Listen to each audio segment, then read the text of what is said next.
All right, in Marketing 2, Section 6, we talk about word processing, and specifically looking at word processing and creating a cover letter.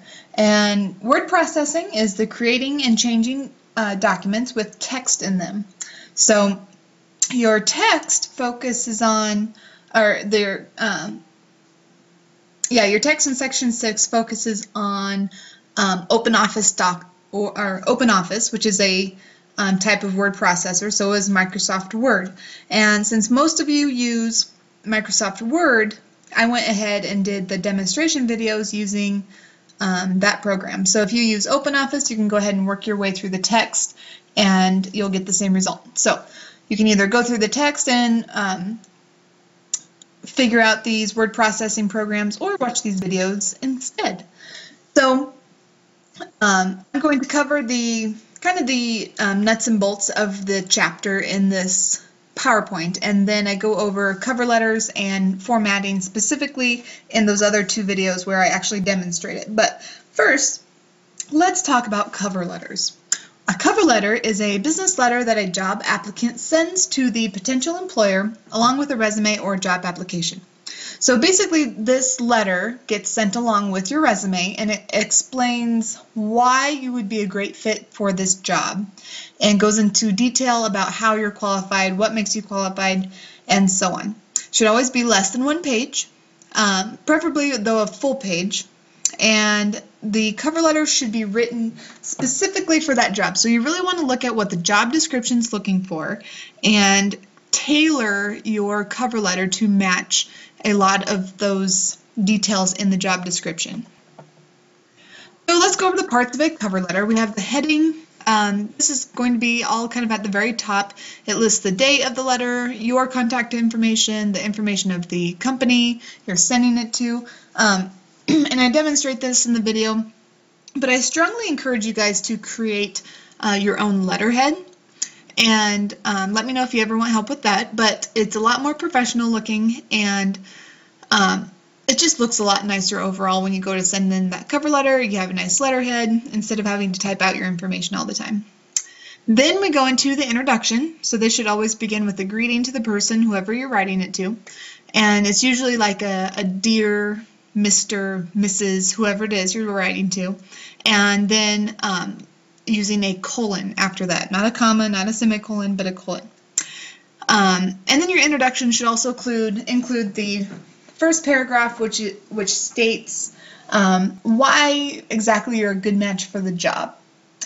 And then we go into the body of the cover letter, where you give specific details about your qualifications for the job. So you kind of give some general ideas in the introduction, and then go into detail in the body, matching those specific details up to what the job description is looking for. So the body should be a couple paragraphs at least. And then your closing kind of concludes the letter, restates those outstanding qualities that you have, the characteristics that make you a great fit for the job, and then ends with your signature. So the sincerely, and then space for you to sign, and then your typed name, which we cover all of that in the cover letter video. Okay, then we also talk about formatting fonts. And fonts, the reason we format fonts, it really controls the way the text looks. So you can really make adjustments to attract your eye to a certain section of the font. You can make it look more elegant, more fun, more clear. You can make it really simple. Font's really fun. I really like to mess with fonts to really kind of get my point across. And then there are different font styles. You can bold, you can italic or italicize, and whatnot. Formatting then is, well, changing your font's type of the formatting, so is adjusting your margins and different things, and so is adding in a header and a footer. So the header is the area for information at the top of the document, and this often shows the title of the document, maybe the date it was created, and then that will carry over onto every page following in the document. Same with the footer. So the footer is an area for information that appears at the bottom of the page of the word processing document. And this often shows maybe the page number. Sometimes the author includes their last name next to the page number. and so on. And again, the information carries on to every page as well. I discussed a little bit about printing in the formatting video. You can, when you're printing, basically you're creating a hard copy of the document that you typed up on your computer. So not every computer is connected to a printer, and this section is not asking you to print anything, but it does ask you to kind of open up the printing option and look over some options within there. You can do a page preview or a print preview, and this allows you to see the document exactly what it will look like once it's printed, because sometimes when you're just in the Word, the typing screen, it has some formatting things that you won't see once you've printed it. So like if there's any red squiggly lines for misspelled words, obviously that doesn't get printed out once you print it. So the print preview shows you exactly what it's going to look like once it's printed. You always want to check your margins, make sure everything's within the printing space of the margin. The margin is that blank white space around, kind of like a blank white border around your text. And then I also demonstrate page orientation in the formatting video, and we talk about portrait and landscape. So portrait style is where the paper is taller than it is wide, and the landscape view is where it is wider than it is tall. Proofreading. So this is major nowadays because I know we have fun things like spell check, but that doesn't catch everything. So make sure your writing is clear and without errors. Proofreading specifically, it's checking for errors in spelling, grammar, and punctuation. So you want to, when you do your cover letter, you'll want to proofread it and check for all of these things, spelling, grammar, and punctuation, and then revise it. So make some changes. When you found those errors, or as you're reading through it, it sounds clunky, you revise and reword to make a better version of it. So proofreading involves spell checking. There is a feature in Word that looks for incorrectly spelled words and then suggests the right spelling, but you've probably ran into the situation before where you spelled the word right, but maybe it's not the right word. So that's why you need to go and proofread it yourself. You can't just rely on Word to do it for you.